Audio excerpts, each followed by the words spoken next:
Warriors, as you're looking this way to the narrative, they are creating the new quantum financial system and the fourth industrial revolution. The question you might want to ask yourself, will you be human in the future? My name is Coach JV. I am the top health and mindset coach in the world. What you believe in your heart, you think in your mind, will eventually become your words and become your reality. Make sure you like, subscribe, comment, hit the notification button. We're doing almost 2 videos a day to inform you. Now, why on earth would I be doing this? Why would I be sharing these videos? Because knowledge is power, but knowledge truly isn't power unless it's acted upon. Now, why would I want you to have this information? Because if you know the game, you can never be played. I'm going to repeat that over and over and over again. If you know the game, you can never be played. If you had the playbook for the next 10 years, would you invest differently? Would you act differently? Would you respond differently? Would you learn to protect your mind, your body, and immunity? Of course you would. That's what we do in our Warrior Academy. We inform our warriors of the knowledge that we have, and we teach them to think for themselves. We are not here to tell you what to do. We're here to show you that you have the power inside of you to accomplish great things. And right now, we're in historical times. So without further ado, I'm just going to show you this video. Now, this is from the World Economic Forum in 2016. Some of my other videos I shared from 2016. Guys, everything is planned out. Everything. Nothing is happening by chance, just so you know. Nothing is happening by chance. What are some of the things that you heard over and over again during the debates? The new Green Deal. The new Green Deal. If you haven't watched the debates, watch them.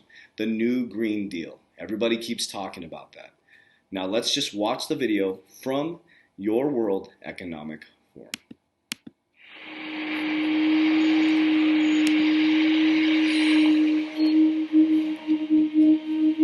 We are wondering what is happening to the world.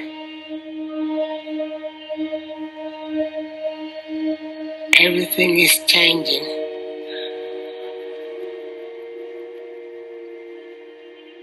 The very idea of human being some sort of natural concept is really going to change. Our bodies will be so high-tech we won't be able to really distinguish between what's natural and what's artificial. Inside our own heads is the most complex arrangement of matter in the known universe. You might ask yourself, can we get to be superhumans?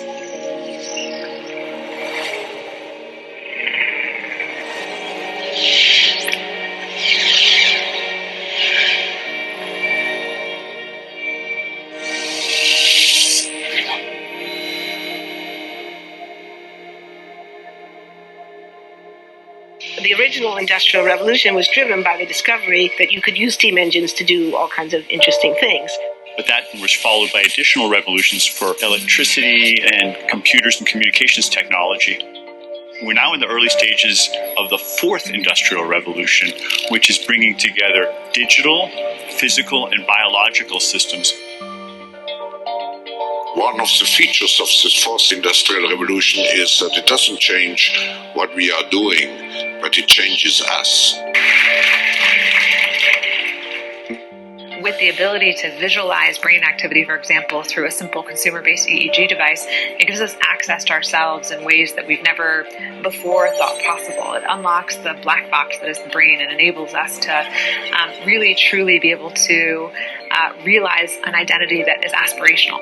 There's now a scientific foundation for the effects of mindfulness on the brain, on the genome, on biological aging. And when the human mind does know itself, then you get the potential for a new renaissance that restructures itself in terms of our relationship to life, our relationship to the planet, our relationship to work. We need a different economic model. By that, I don't mean capitalism versus communism. What I'm talking about is a shift in the system along the lines of the two big changes that happened in the 20th century, Keynesianism, with a much greater focus on health and education and the role of government working with business, and then a reaction against that in late century to neoliberalism, where the focus was on free markets, freedom of the individual, and getting governments out of the way. We need a shift to a new system that will allow us to meet the basic needs of every human on the planet, that will live within planetary means, that will be fairer, and that will be focused as its key goal not on growth per se, but on maximizing human well-being. And history tells us that a values shift is triggered by creation of a new story about how we want to live. I see the circular economy as something which fits very closely with mankind's goal to be innovative and creative and to always progress. We can use asset tracking, we can use IT, we can use 3D printing to enable this different economic model to recover materials, feed them back into the economy, and really to decouple growth from the resource constraints we have. The reason we live in cities is not different today than it was 10,000 years ago. Even if we have got networks connecting us, we still want to have places where we meet in person. So this means the place where we work and the place where we live are much closer to each other, a city where we don't need to have big supply chains in order to produce things, where many things can be sourced locally thanks to 3D printing and robotics. So if we're able to do something to transform cities, to make them more efficient, then the impact can be huge. Think about the prospect of getting rid of plastics. We must not only be inspired or informed by nature, but actually use natural organisms with which to design products and building parts. Only instead of varying material properties, we're varying biological functionality. Design is critical today because it's the first signal of human intention. So the question of adding quality to quantity, it isn't a matter of simply circulating things that are potentially toxic. It's circulating things that are safe and healthy for all generations. So the goal is no longer, I want to be less bad, less monotonous, less unsafe, less unjust. It's really about a diverse, safe, healthy, and just world with clean air, clean water, clean soil, clean energy.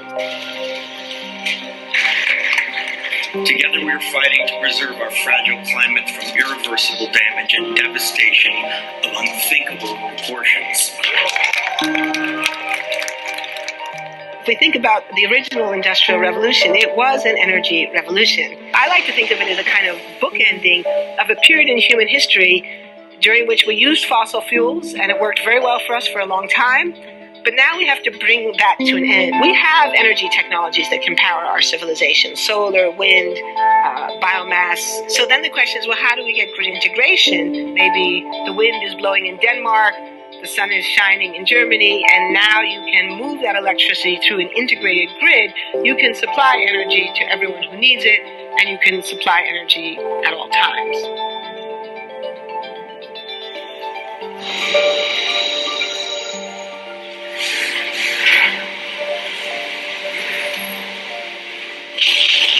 Walking around, you do see different stuff, as far as like the body marriage line. They use a lot of things that help them lift up and move things to the car. You just sit there and, program something, and if it has its own set mind to go ahead and do everything. And then as humans, we just come in and take the extra steps to help the technology. It's not the cure-all for everything. There's definitely a lot of things where people perform the operation better, but certainly for the right applications, robotics are a huge improvement for the process. The prediction of 5 million jobs lost by 2020 to technology is serious, but it's not the main question. Construction, manufacturing, services, public health and education, these industries will still exist. The main question is, what will be the future of work? How will we define work? How will we share the wealth? From the viewpoint of the labor or jobs, now we really need new education or new training. We're working with World in Motion and First Robotics, trying to encourage students from third grade all the way up through the end of high school. We had students make sailboats, and then we had them race them, and so they could see how quickly they could move. And they immediately went back and started to say, "Oh, I saw what happened. I'm going to go change this or that." And that was third graders. I just given a prize to a kid of 18 years old that has discovered something really very, very unique. Came up with how to get better productivity and better yields for seeds of corn. And so he basically came with the idea that if you would perforate these seeds, you would get more food. And you think about it and say, but he didn't go to university. So how does he get all that knowledge? And he told me, I mean, I've been watching YouTube since the age of 12, and I'm so interested that I've seen everything about it. I've read everything about it. The world is really open to learning. The thing is, how do you give incentive to your kids to do that? It's this ability of digital technology to change outcomes, to truly empower people all over the world that can create a more equitable growth, because I think the world needs that. Fourth industrial revolution has the potential to make inequalities visible and to make them less acceptable in the future, and hopefully to gather and garner political support to take the necessary decision to reduce the gap. Humans have always been using tools, but because of the recent advances in technology, we're beginning to have machines that can augment us in all sorts of interesting ways. I was the first person in the world to be able to voluntarily move my legs while stepping in a robot by exciting the nervous system using electrical stimulators directly onto the spine. We believe that a cure will be possible if enough of the right people have the will to fast-track a cure for paralysis.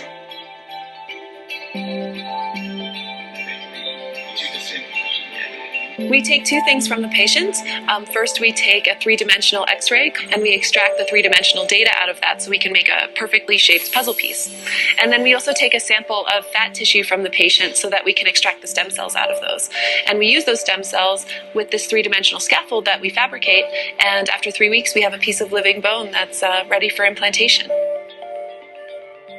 Being able to use genome editing to understand the genetic changes that lead to cancer, and technologies like drug delivery, getting molecules into particular types of cells. There's a lot of excitement about being able to move much more quickly on this disease.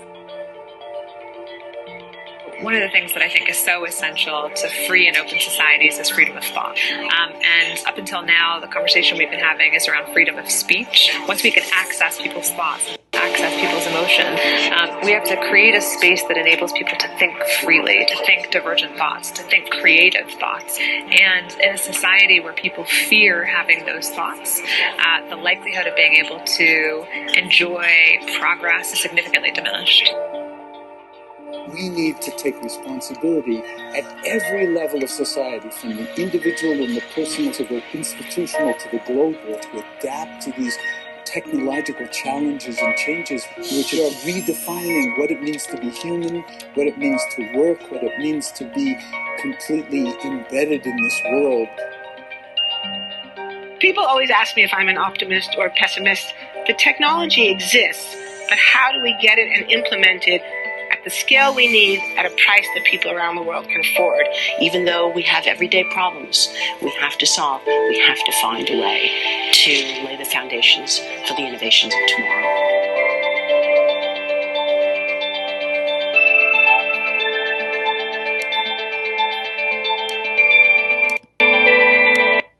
Warriors, there's questions that you must answer yourself once we have the ability to access their thoughts. Think about that. So the question I have for you, warriors, is, are you ready for the new fourth industrial revolution? It's coming. It's not a pie in the sky. It's coming. We're moving to the new quantum financial system, the fourth industrial revolution. Just like the people that made fun of Henry Ford for making this affordable car are going to be the same people sitting back trying to resist this change. Now, what I'm not telling you, warriors, is you should become part of the change. What I'm telling you is how to become a warrior in the garden, through protecting your mind, your body, your immunity, through movement, through meditation, through breathing, and creating generational wealth from family to family. If you knew the game, warriors, you could never be played. Warriors, rise. Let's go.